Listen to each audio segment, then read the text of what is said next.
రావడానికి కారణం ఏంటంటే ఒక స్టూడెంట్ చదువుకుంటుంది. I mean she's 10th complete అయిపోయింది పాపకి. అండ్ వాళ్ళ ఫాదర్ వచ్చి బేసికల్గా వాళ్ళ డివోర్స్ కప్పుల్ అనమాట, అంటే విడిపోయారు. సో వాళ్ళ ఫాదర్ నుంచి తనకి ఎట్లాంటి సపోర్ట్ ఏం లేదు. బట్ పాప అయితే she is very good at, అంటే బాగా చదువుకుంటుంది. సో అంటే వాళ్ళ మదర్ అట్లాంటి ప్రాబ్లమ్స్ ఫేస్ చేస్తున్నా తను ఓవర్కమ్ చేసుకొని వాళ్ళ మదర్కి సపోర్ట్ చేయాలి అండ్ తనకు ఒక అంబిషన్ ఉంది. అండ్ నాకు ఆ పాప స్టోరీ విన్నప్పుడు చాలా మంచిగా అనిపించింది. దట్ అంటే అట్లాంటి సిచ్యువేషన్లో ఉండి కూడా తన 491 మార్క్స్ తెచ్చుకుంది. సో చాలా కష్టపడి చదువుతుంది and I'm really proud of her. And ఇట్లాగా ఫాదర్ వదిలేసి మదర్ ఒకటి కష్టపడి పిల్లల్ని చూసుకునే సిచ్యువేషన్స్ మనము రోజుకి పెరగడమే చూస్తున్నాం. అంటే మదర్స్ తీసుకున్నంత రెస్పాన్సిబిలిటీ కానీ ఎట్లాంటి సిచ్యువేషన్ అన్నా మనం పిల్లల్ని వదలకూడదు, పిల్లల్ని బాగా చూసుకోవాలి అని ఆడవాళ్ళు తీసుకున్న స్టాండ్ మగవాళ్ళకి అంత ఇదిగా లేదు. వాళ్ళు ఏంటంటే ఒక ప్రాబ్లం వస్తే దాన్ని ఎస్కేప్ రూట్ కింద చూసి వదిలేసి వెళ్ళిపోయే సిచ్యువేషనే ఉంది, రైట్? సో అలాగా ఉన్నప్పుడు ఆడవాళ్ళు ముందుకొచ్చి వాళ్ళ పిల్లల్ని చదివించుకోవడం అనేది really a great thing. And నాకు అట్లాంటి ఆడవాళ్ళు చూస్తే చాలా చాలా హ్యాపీగా ప్రౌడ్గా అనిపిస్తుంది. సో అండ్ ఈ పాప నా దగ్గరికి వచ్చి డాక్టర్ అవ్వాలి అని అంటే ఐ వాజ్ లైక్, ఇలాంటి పిల్లలు డాక్టర్లు కాకపోతే ఇంకెవరు అవుతారు కదా. సో ఇప్పుడు సిచ్యువేషన్ ఎలా అయిపోయిందంటే ఎవ్రీవన్, అంటే అందరూ డబ్బులు సంపాదించాలి, డబ్బులు ఎక్కువ బిల్డింగ్స్ కొనుక్కోవాలి, అసెట్స్ కొనుక్కోవాలి, నాకేంటి అని ఆలోచిస్తున్న రోజుల్లో మనం ఎవరికైనా ఏదైనా చేయగలమా అనే ఆలోచన ఉండడం చాలా ఇంపార్టెంట్ కదా. సో అట్లాంటి పిల్లలు ముందుకు వెళ్ళాలి, రైట్? సో నాకు తెలిసి ఈ పాప వాళ్ళ అమ్మగారికి హెల్ప్ అవ్వాలని తన 3 months యాక్చువల్లీ బ్రేక్ తీసుకుందంట. తన ఫీజు కట్టలేకపోతుందని వాళ్ళ అమ్మగారు బాధపడుతున్నారని చెప్పి తన ఓన్గా 3 months స్కూల్కి రాలేదండి.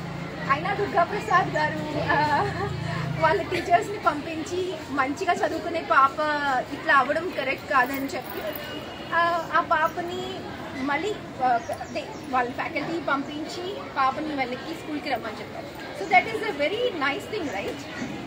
పేరెంట్స్ని నాన్న నాకు అది కావాలి, అమ్మ నాకు ఇది కావాలి అని అడగడం చాలా ఈజీ. కానీ ప్లేట్ ఫుడ్ మన టేబుల్ మీదకి వస్తుందంటే దానికోసం మన అమ్మ మన నాన్న ఎంత కష్టపడుతున్నారు అనేది మనకి తెలియడం చాలా ఇంపార్టెంట్ కదా. సో దానికి మనం ఏం చేయాలి, రైట్? అమ్మకి నాన్నకి మనం ఎలాంటి సహాయం చేయగలగాలనేది మనం నేర్చుకోవాలి, కరెక్ట్? సో దాని గురించి మీరు ఇప్పటి నుంచి ఏదన్నా కొత్తగా నేర్చుకోవడానికి కొంచెం ఇన్నోవేటివ్గా, కొంచెం డిఫరెంట్గా మీలో మంచిది ఏదైతే ఉందో అది చూసుకొని దాని మీద వర్క్ చేయడం చాలా ఇంపార్టెంట్. I understand.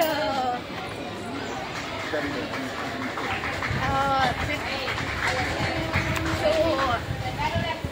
ఇట్లాగా మదర్స్, అదే వాళ్ళ ఫాదర్ చనిపోయి ఉన్నవాళ్ళు, వాళ్ళ హస్బెండ్ చనిపోయిన వాళ్ళు, వాళ్ళ లోపల ఎన్నో ప్రాబ్లమ్స్ పెట్టుకొని బయటకు మాత్రం ఒక నవ్వు మొహం ఎందుకు పెట్టుకుంటారంటే, అరే నేను బాధపడుతున్నానని తెలిస్తే మా పిల్లలు బాధపడతారని బయటకి ఎక్స్ప్రెస్ చేయరు. అలా అని వాళ్ళకి ప్రాబ్లమ్స్ లేనట్టు కాదు, వాళ్ళకి ప్రాబ్లమ్స్ ఉంటాయి. కానీ మీకు ఎందుకు చెప్పారంటే మీరు బాధపడకూడదు, మీరు హ్యాపీగా ఉండాలని ఆలోచిస్తారు. సో ప్లీజ్ పిల్లలు అందరూ మన ఎదురుగా ఎవరైనా బాధపడుతుంటే మనకెందుకు అని కాకుండా వాళ్ళ దగ్గర కూర్చొని అసలు అడగండి, మీకు ఏం ప్రాబ్లం ఉంది. అన్నీ మనం సాల్వ్ చేయలేకపోవచ్చు, కరెక్టా? ఇప్పుడు నా దగ్గరికి పాప వచ్చింది, నేను మేబీ ఐ మైట్ నాట్, నాకు చాలామంది పిల్లలు వస్తారు, చాలామంది ఎడ్యుకేషన్ రిలేటెడ్ వస్తారు, మెడికల్ రిలేటెడ్ వస్తారు, ఒకటి కాదు, they are so many things. నాకు పిల్లలు నా దగ్గరికి చాలామంది వస్తారు. సో నేను చేయలేనప్పుడు, నేను చేయగలిగినంత నేను చేశాను, నేను చేయలేనప్పుడు నేను ఏం చేయాలి? నేను ఈ పాప గురించి చెప్పి ఎవరన్నా చేయగలిగిన వాళ్ళ దగ్గరికి తీసుకెళ్ళి ఆ ప్రాబ్లమ్ సాల్వ్ చేయించగలగాలి. కరెక్టా? సో అదే నేను చేశాను. సో ఈ పాప నా దగ్గరికి వచ్చింది. నేను అనుకున్నారు అరే ఏఐ డిస్టర్బివ్ సిచ్యువేషన్లో చాలా మందికి బయట జాబ్స్ పోతున్నాయి, వాళ్ళని అడిగితే ఎలా ఉంటుందని నాకు లోపల భయం వేసింది. కానీ నేను కొన్ని కాల్స్ చేశాను మాకు తెలిసిన వాళ్ళకి. సో ఒక ఆయన ముందుకొచ్చి నేను చేస్తానమ్మా, పే చేస్తాను. సో ప్రాబ్లమ్ సాల్వ్ అయింది కదా. ప్రాబ్లమ్ సాల్వ్ చేయడం కావాలి, మనమే ఇవ్వాల్సిన అవసరం లేదు.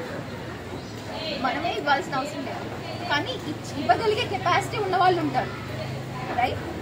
లేకపోతే మన దగ్గర ఏదైనా ఉంటే అది అమ్మి వాళ్ళకి మనం యూజ్ చేయకపోతే దాన్ని అమ్మి దాని నుంచి వచ్చే డబ్బులు మనం కాంట్రిబ్యూట్ చేయొచ్చు.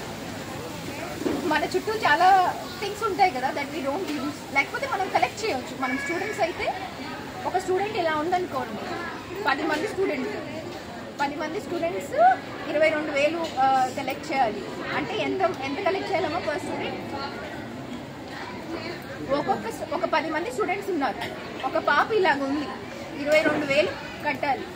ఓకే, 10 స్టూడెంట్స్ ఒక్కొక్కళ్ళు 2,200 రూపాయలు కలెక్ట్ చేస్తే ఈ పాప ఫీజు ఇట్లా పే చేయొచ్చు. కరెక్టా? సో ఒక అమ్మాయి ఒక పాప కానీ బాబు కానీ 2,200 రూపాయలు కలెక్ట్ చేయడం ఈజీగా కష్టమా? ఈజీయేనా? 22,000 కష్టం కదా. అంటే స్టూడెంట్స్గా ఉన్నప్పుడు మేబీ యూ క్యాన్, మీరు చెప్పే స్టోరీ బట్టి వాళ్ళు నమ్మితే maybe they can solve the story కదా. సో అట్లాగా నేర్చుకోండి, ఆస్క్ ఫర్ హెల్ప్. మనం ఒకరికొకరు హెల్ప్ చేసుకోవాలి. అండ్ ఈరోజు గురు పౌర్ణమి, ఐ థింక్ ఇది ఒక లెసన్ కావాలని నేను అనుకుంటున్నాను. ఐ డోంట్ నో ఇది లెసన్ అని అనిపిస్తుందా మీకు? ఆ లెసన్ మీరు అందరూ ఏదో ఒక రకంగా ముందుకు తీసుకెళ్ళండి. వేదవ్యాస గారు ఐ థింక్ ఆయన గుర్తించుకునే రోజు ఈరోజు. So he's a great man, he's a great sage actually. So I want everyone, నేను అన్ని లాంగ్వేజెస్ మిక్స్ చేసి వస్తాయి, సారీ ఏమనుకోండి. సో నాకు అందరూ మంచి చేయడం ఇష్టం, అందరూ మంచి చేయడం కావాలి. అండ్ మన గురించి ఈ క్షణం కాకుండా నెక్స్ట్ జనరేషన్ గురించి కూడా మనం ఆలోచించగలగాలి, రైట్? మనము ఇప్పుడు ఇలా ఉన్నాం, మన నెక్స్ట్ జనరేషన్కి ఏం కావాలి? ఫుడ్ కావాలి కదా. దానికి మనం ఏం చేయాలి? రైతులు సరిగ్గా హ్యాపీగా లేరు కదా, they are not able to you know look after themselves. వాళ్ళకి ప్రాపర్గా వాళ్ళకి ఇన్సెంటివ్ స్ట్రక్చర్ లేదు, వాళ్ళు క్లైమేట్ ఒకటి సరిగ్గా ఉండట్లేదు. అండ్ ప్రతి భూమిని తీసుకెళ్ళి రియల్ ఎస్టేట్ చేస్తున్నారు. సో రైతులకి ఏమైనా వస్తుందా? రావట్లేదు. సో మనం ఏం చేయాలి? నేర్చుకోవాలి. నెక్స్ట్ జనరేషన్స్కి అట్లీస్ట్ ఫ్రూట్స్ ఇవ్వగలగాలి. గోవా ట్రీ ప్లాంట్ చేయండి. ఓకే, మ్యాంగో ట్రీస్ తినేసి డస్ట్బిన్లో వేయడం కాదు, ఆ సీడ్ తీసుకెళ్ళి ఎక్కడన్నా ఖాళీగా ఉన్న చోట వెళ్ళి పాతండి. డిఫికల్ట్ కాదు కదా. సీతాఫలకాయ చెట్టు ఉంటాయి, ఒక ఒక ఒక ఫ్రూట్లో చాలా సీడ్స్ ఉంటాయి కదా, ఆ సీడ్స్ డిఫరెంట్ చోట్ల ప్లాంట్ చేయండి. ఎవరో మీకు మొక్కిస్తే నాటాల్సిన అవసరం లేదు కదా, ఉందా? ఎవరో మీకు వచ్చి మొక్క ఇవ్వాల్సిన అవసరం లేదు. మీరు తినే ఫుడ్లోంచి మీకు సీడ్స్ వస్తాయి కదా, ఆ సీడ్స్ నాటండి. నెక్స్ట్ జనరేషన్ గురించి ఆలోచించండి. ఎప్పుడు మన కోసం నాది నాది నాది కాదు. ఏమి అంటే ఇప్పుడు నేచర్ ఉంది, అన్నీ ఫ్రీగా ఇస్తుంది మనకి. మనము సెల్ఫిష్ అయిపోయి దీనికి దానికి డబ్బులు పెట్టుకున్నాం. గాలి free, food free, sunlight free, water free, ఇవన్నీ మనకి నేచర్ ఫ్రీగా ఇచ్చింది మనం హ్యాపీగా ఉండడానికి, రైట్? కానీ మనం ఏం చేస్తాం? డబ్బులు కనిపెట్టి అనవసరంగా దాన్ని మిస్యూజ్ చేసి ఇలాంటి ఎమోషన్స్ ఇవన్నీ ఎమోషనల్ డ్రైన్ ఎవరు చేసుకుంటారు? మనం. It is because of the greed. ఆ గ్రీడ్ తగ్గాలి అండ్ మనం ముందుకెళ్ళాలి, రైట్? సో ప్లీజ్ అందరికీ ఇది నా సిన్సియర్ రిక్వెస్ట్, మంచి పనులు చేయండి. ఎవరన్నా చూస్తున్నా చేయండి, ఎవరన్నా చూడకపోయినా చేయండి. ఓకే, మన కోసం మనం మంచి చేసుకోవాలి. మన ఇన్నర్ సెల్ఫ్కి మనం హీరో అనిపించాలి, రైట్? ఎవరికో హీరో అవ్వక్కర్లా, మనకి మనం హీరో అవ్వాలి. మనం అద్దంలో చూసుకున్నప్పుడు మనకు మనం మంచిగా అనిపించాలి. అదే ఈరోజు నేను ఇది మంచి పని చేశాను, ఎవరో బాధగా ఉంటే వాళ్ళతో మాట్లాడాను, అది కూడా మంచి పనే. మీరు డబ్బులు ఇస్తేనే మంచి పని కాదు, మొక్క నాటినా విత్తనం నాటినా కూడా మంచి పనే. ఒక బుక్ పెట్టుకోండి, అందరూ డూ గుడ్ డీడ్స్ అని ఒక బుక్ పెట్టుకోండి. రోజు ఏదైనా ఒక్క మంచి పనున్నా చేసి దాని గురించి రాయండి. ఆ బుక్ పేజీలు తిప్పినప్పుడల్లా మీరు హ్యాపీగా ఉంటారు. అరే నేను పుట్టినందుకు ఒక యూనో సక్సెస్ఫుల్గా ఇన్ని మంచి పనులు చేశాను. 365 days తిప్పితే మీకు అన్ని మంచి 365 మంచి పనులు కనిపిస్తాయి. అది కరెక్టేనా కదా? సో చేయండి, అది చేయండి. ఐ ప్రామిస్ యూ, దానివల్ల మీరు హ్యాపీగా ఉంటారు, మనశ్శాంతిగా పడుకుంటారు. అది ప్రాక్టీస్ చేయండి. I think this lesson is going to help and I wish you all the best. And మీరు ఒకసారి వీళ్ళకి ఒకసారి గట్టిగా క్లాప్స్ కొట్టండి ప్లీజ్. వాళ్ళ మదర్. సో ఈయన చాలా కష్టపడ్డారు ఈ పాపను రైజ్ చేయడానికి. ఇలాంటి మదర్స్ అన్ని చోట్ల ఉన్నారు. మీరు ఒకసారి రండి మమ్మ, ఒకసారి రండి ఒకసారి.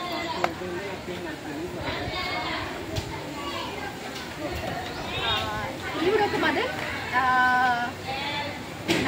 నేను మాట్లాడుతుంటే ఆవిడ కళల్లో నేను బాధను చూశాను అండ్ నాకు అనిపించింది తన లోపల చాలా స్ట్రగుల్ అవుతున్నారు అనిపిస్తుంది.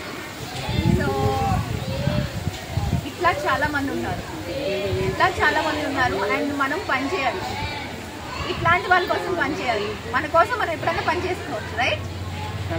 కానీ మంచి కోసం మనం పని చేస్తేనే నలుగురు బాగుంటారు. నలుగురు బాగుంటే మనం న్యాచురల్గా బాగుంటాం. ఓకేనా? మీ పేరేంటమ్మా? పూర్ణ. అన్నపూర్ణ. ఏం జరిగింది మీకు? అడుగుదాం, మనం తెలుసుకోవాలి కదా, ఈరోజు అడుగుదాం. ఏం జరిగింది?